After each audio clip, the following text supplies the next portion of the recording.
उस दिन पहाड़ों की चीखें गूंज रही थी।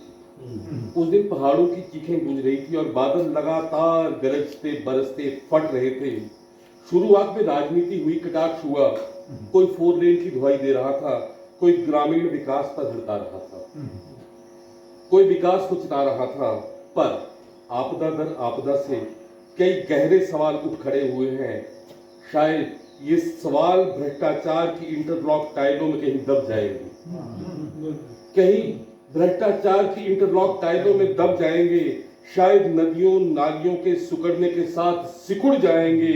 ग्रामीण विकास और 4 लेन के अवैज्ञानिक मॉडल में ये पहाड़ की तरह दरक जाएंगे और चोटियों पर वर्षों पुराने मकानों में दरारें छोड़ जाएंगी।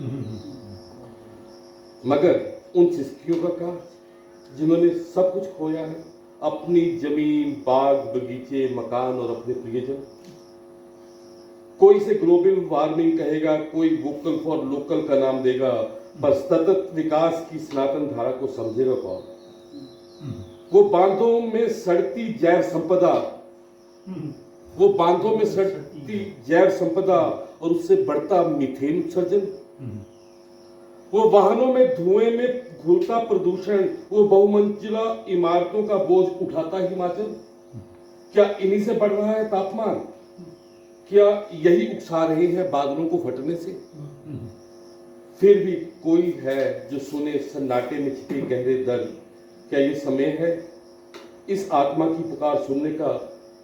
क्या हम नहीं समझेंगे कि हमारी भलाई का रास्ता धरती की ममता में छिपा है? आओ इस निशानी से जागे जो हमें सिखाए, हमें झकझोरे। विकास का अर्थ केवल कंक्रीट नहीं बल्कि धरती का स्वास्थ्य है। और फिर से पैदा करें उन सिस्कियों को, सुनने का साहस, एक नई शुरुआत की ओर कदम बढ़ाएं जहां मानवता और प्रगति एक साथ होंगे, एक नई जिंदगी की तलाश में।